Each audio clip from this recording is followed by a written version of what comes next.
Hello and welcome to another video. In this video we're going to be working on custom sort string. And in this problem you're given two strings, order and s, and all the characters in order are unique and were sorted in some custom order. Permute the characters in s such that they match the order that order was sorted in. More specifically, if the character x occurs before character y in order, then x should occur in the same way in the permuted string. Return any permutation of s that satisfies this. So basically what they're telling you is in the order, this is the way that the character should be ordered. So all B's should be after C's, all A's should be after B's, and every other character can be wherever you want. So in this ABCD, we have to have this order, this CBA, and then the D can be wherever we want. So like CBAD is valid. We can also move the D over here, or over here, over here, it doesn't matter, as long as this CBA structure is preserved. In the second example, so we have these characters, so B, C, A, F, G. So for A, B, C, D, so it has to be B, C, A.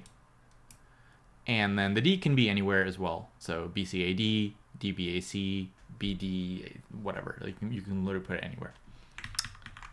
Yeah, and the order length is 26 characters, so only 26 characters, and the string is only 200. So the constraints are really easy to pass, and there's kind of a few ways to do this. So I'll talk about the way I did it, and then like there's a bunch of different ways.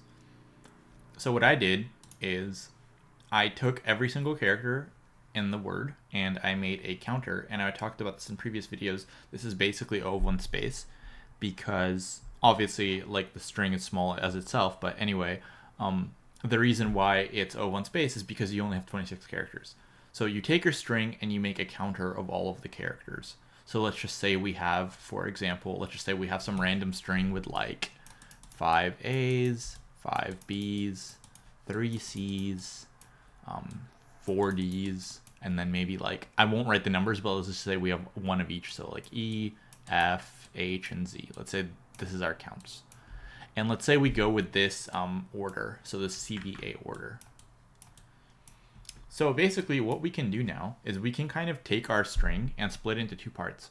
So because every character that's not in the order can be wherever, I'm just going to make a separate string of all of those, and I'll make the string of all the ordered characters, and then I can just combine it at the end.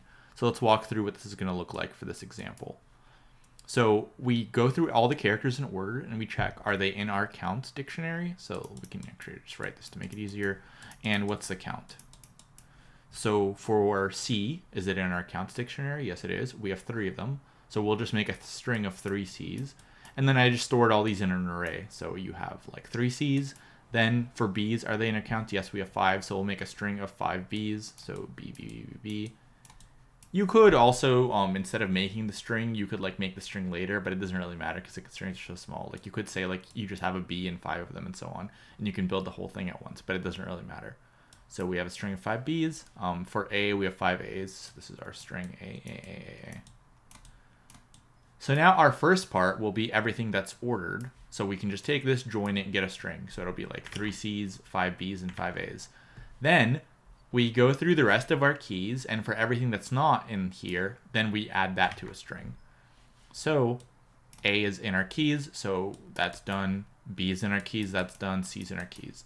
Now these, the order doesn't matter, so we can just write them in as we see them. So we can have 4 D's, then we can have an E, an F, an H, and a Z.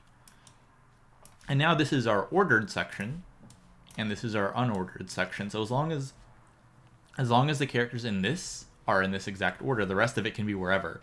So you can just take this, make a string. This is the ordered, and this is the unordered, and then you just combine them and return. So your final string will be 3 C's, 5 B's, 5 A's, followed by this whole thing. And the order here doesn't matter at all, so it's literally just as soon as you see a key, just write it in.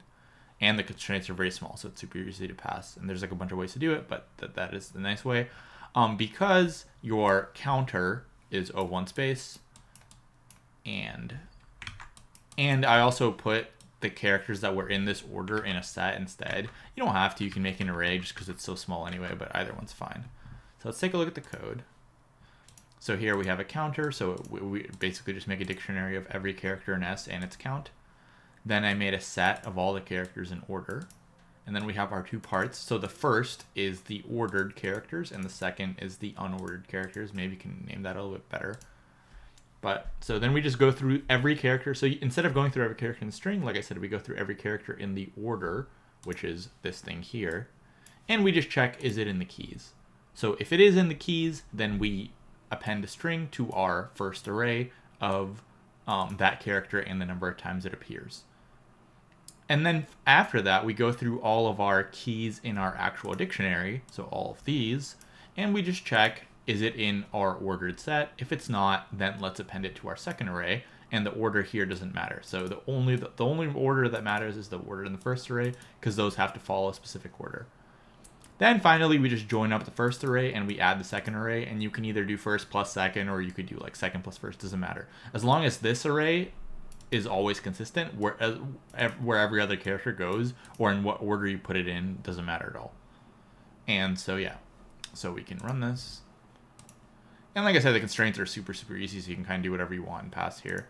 And I also, as someone mentioned this before, so when your runtime is really small, don't even worry about like you can see it's super inconsistent. Like here, it's like 68th percentile, 39th, you might be over here. It doesn't really mean anything. So the only time I would consider runtime, like if everyone has a runtime of 30 and you have a runtime of like 300, that would matter. Or if like something has a runtime of 300 and something has a runtime of like 3000. So for big numbers, it makes a difference. For these small numbers, like it's all over the place. You can see like sometimes you'll be in whatever percentile, sometimes you'll be in some other one. So I would basically completely ignore it. Okay, so let's go through the time and space. So the time, so let's see what we're doing. So this, we go through our string. This, we go through our order string, which is only 26 characters, so that's basically O of 1. This is nothing. So here, we're essentially taking every single character in our keys, and we're putting a string into our array. And then we are going to combine the strings, so technically, like, you will remake the string a few times, but it's not that much. It's basically constant time, because there's only 26 different like parts of the string that you can have maximum. So this is going to be O of n, where n, or call it like s, where s is the length of the string. And space. So the ordered set is 26 characters, so you can say that's O of 1, or you could say that's like O of O or something if you want to. Count is going to be 26 maximum as well, so basically nothing. And these two arrays, so this is kind of weird because you do like you are basically building the result, so you do have to have a result stored. So you might argue that this is actually O of 1 because like you have to have a result stored that you have to return. So we're not making like extra space, right? We're basically putting our result in these two arrays and then combining them.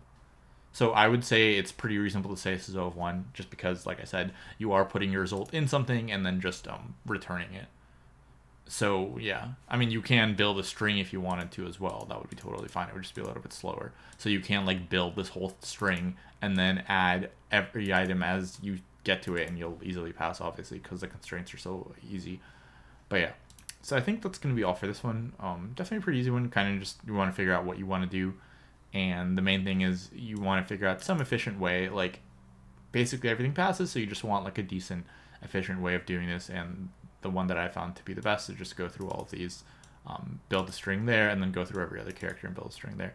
And using dictionaries of letters and their counts is going to be really useful for bigger problems. Like let's say your string is like 5,000 characters or something, or 10,000 characters. Then these data structures for storing these things are still really small. So that's the nice thing about those. But yeah, I think this is going to be all for this one. So hopefully you liked it. If you did, please like the video and subscribe to the channel. And I'll see you next one. Thanks for watching.